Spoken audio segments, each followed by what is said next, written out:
मोनसे खोथाया सिदा फोरमान जे जोङो मुसलमान बर'फोरखौ जेसेबां अनो जों मुसलमानफोरखौनो एसेबां अनो बे खोथाखौनो आं फोरमायनो नाजादों साख्रिखौ मोनदोंब्लाबो सेलारि मोननो हायाखैमोन बेनि कारना जाहैबाय सोरबा बुंदों खौसे जानांगौ होननानै खौसेया जामारनांगौ आरो खौसेया मारै गोबांनियावनो मोनसे सोंलु नै दाखालि बावैसो बिटिसि इलेक्सननि सिगां जे बिटिसिआवहाय साख्रि ओंखारदोंमोन आरो बेयावहाय गोबाङानो साख्रि मोनबाय पिसिडिसि सेक्रेटारियेट आरो लोगोसे फरेस्ट गार्ड बेयावहाय गोबाङानो साख्रि मोनबाय नाथाय दासिमहालागै बिथांमोना सेलारि मोननो हायाखै होननानै जों सुलुंनिफ्राय मोननाय जादों आरो बेजोंनो लोगोसे गोबांनियावनो सोंथि जानानै दं जे बै साख्रिफोराहाय टार्मिनेट जाबाय ना मा केन्सेल जासिगोन नामा नोंथांमोना नैबे भिडिअनि गेजेरजों टटेलि नायनानै लानो हागोन आरो मिथिनानै लानो हागोन आरो बेजोंनो लोगोसे बिथां राकेश ब्रह्म सार जे फैगौ इलेक्सनखौ लानानै गोबां खोथा बुंदों आरो लोगोसे दिनैहाय गासैखौबो जयै लानानै बिथांमोना इलेक्सन गेलेगोन होननानै खोथा बुंदों आरो नैबे भिडिअनि गेजेरजों नोंथांमोना नायनानै लानो हागोन बिथाङा मा फोरमायनो थांगासिनो दं आरो मा बुंनो थांगासिनो दङ आरो बेजोंनो लोगोसे बिथां सांग्रां ब्रह्म सार बिथाङाहाय दिनै गावजों मदद होफानाय लाइमोनफोरखौ लानानै गावजों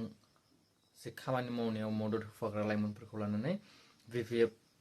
दोलोआव जइन जाबाय होनना जों खौरांनिफ्राय मोननाय जादों आरो बिपिएफ दोलोआव जइन जाखांनानै बिथाङा मा खोथा फोरमायखो आरो मा बुंलांखो खौरांनि गेजेरजों नोंथांमोना नैबे भिडिअनि गेजेरजों नायनानै लानो हागोन मानसियानो माने कनफिउज जाबाय थानायखाय आङो मोनसे खोथा क्लियारिफिकेसन होनो थाखाय नोंथांमोननि सिगाङाव फैदों बे जाहैबाय थांनाय बारनि बिसिडिसि सेक्रेटारि टटेल 420 पस्टनि थांनाय बारनि सरकारा एपइन्टमेन्ट लेटार होनाय जादोंमोन आरो बेजों लोगोसे फरेस्ट गार्डनि साख्रिनि एपइन्टमेन्ट लेटार होनाय जादोंमोन किन्तु नोंथांमोना साख्रिखौ मोनदोंब्लाबो सेलारि मोननो हायाखैमोन बेनि कारना जाहैबाय आसाम सरकारनि फाइनान्सियेल एप्रुभेल बिथांमोना लायाखैमोन आरो बेजों लोगोसे एसआइउ स्टाफ इन्सपेक्शन इउनिटआव बिथांमोना नोंथांमोननि पस्टखौ साख्रिखौहाय एप्रुभेल लायाखैमोन बिथांमोना इलेक्सन खाथि होननानै जोबोद हाखु दाखु साख्रिखौ एपइन्टमेन्ट लेटार राननायनि थाखाय बेबायदि जानो गोनां जाबाय दायो नोंथांमोननि पस्टखौ लानानै बिटिसि सरकारनि ल' अफिसारा बेखौ मोनसे जाजमेन्ट इनकुवेरि खालामगासिनो दङ जुदि नोंथांमोननि साख्रिया सिस्टेमेटिक इन्टारभिउ गभर्नमेन्ट नर्म्स बायदियै इन्टारभिउ कन्डाक्ट खालामदोंबा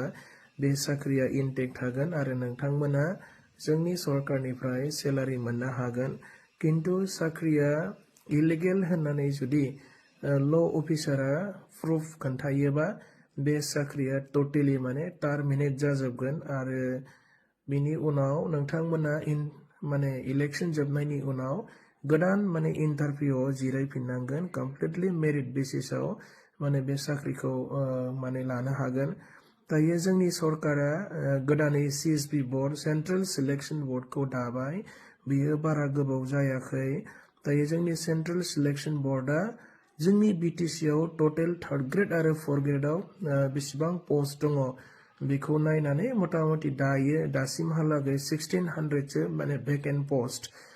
माने मोननो हादों बेखौ सिस्टेमेटिक खालामजोबखांनायनि उनाव प्रसेसखौ कमप्लिट खालामजोबनायनि उनाव आफ्टार इलेक्शन माने एडभार्टाइज ओंखारगोन जायफोर माने इलिजिबल आरो इन्टारेस्टेड माने केन्डिडेटफोर दङ नोंथांमोना साख्रिनि थाखाय इन्टारभिउ माने नोंथांमोना इन्टारभिउआव एपियार जानो हागोन आरो बेखौ कमप्लिटलि मेरिट बेसिसाव नोंथांमोना माने जोंनि बिटिसि सरकारनि साख्रिखौ लानो हागोन आङो नोंथांमोना गोबां माने मोनथिनो लुबैनायखाय बेखिनि खोथाखौ नोंथांमोना दिनै क्लियारिफिकेसन होबाय फैगौ जे एप्रिल मासाव जानो गोनां जि जोंनि बिधान सभा निर्बाचन बे बिधान सभा निर्बाचनाव बिटिसि इलेक्सनाव बिपिएफजों गाज्रियै जेनखांनायनि उनाव दिनै जोङो जिहेतु जोंनि इउपिपिएल दोलोआ सान्थिनि थाखाय जन्म मोननाय दल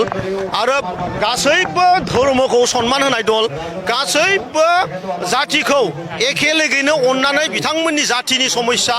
आरो जोंनि ओनसोलाव मोनसे गोजोन थासारि हिंसा अन्याय थासारिखौ फोजोबनानै मोनसे माने गोग्गो मोनसे माने जिउ होनायनि रादायजों फैनाय दोलो गतिके दिनै टंलायाव बे थांनाय बिटिसि इलेक्सननि उनाव माने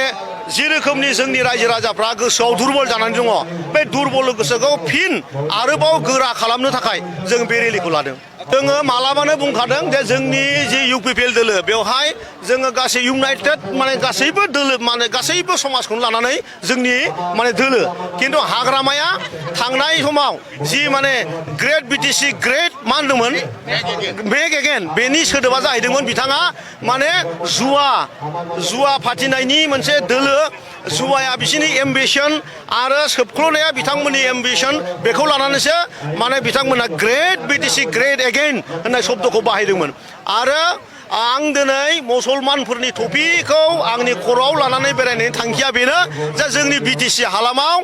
बर' रायजो राजानि सेकेन्ड माने रायजो राजायानो जाहैबाय मुसलमान गतिके जोंनि ओनसोलाव जुदि एसेबां गिदिर मोनसे जाथि दङ आरो बै जाथिनि सन्मानखौ आं जुदि दिनै खर'आव लानानै बेरायदोंबा दोलोनि आफाद माने लाइमोन गांखंनि आफादगिरि हिसाबै बे मोनसे खोथाया सिदा फोरमान जे जोङो मुसलमान बर'फोरखौ जेसेबां अनो जों मुसलमानफोरखौनो एसेबां अनो बे खोथाखौनो आं फोरमायनो नाजादों आङो दिनैनि बे समाव दाख्लैनि जि बिजिनि थासारि आरो जोंनि मुसलपुरनि जि सेन्ट्रेल UPPLनि जि माने कनफारेन्स बे फोर्थ जि कनफारेन्स थांखांबाय बेवहाय मानसिफोरनि जि थासारि खुनु आसनिजों बादा होनो हाया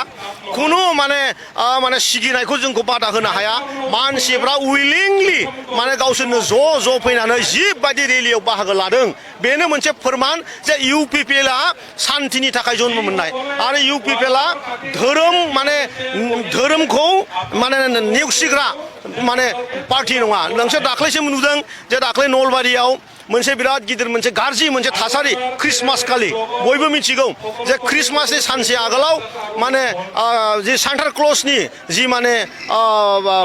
जि माने बेसेनफोर दंमोन बे बेसेनफोरखौ सोर गाफ्लेयामोन गतिके बेबायदि थासारिखौ माने माइनरिटि समाजा जोबोद गिखांनाय फैदों आरो जों बिराद माने UPPLआ गोग्गोम मोनसे पार्टि जों गासैबो जाथिखौनो गासिबो धोरोमखौनो जों अननानै मोनसे साथानि सिङाव जोङो लानो हायो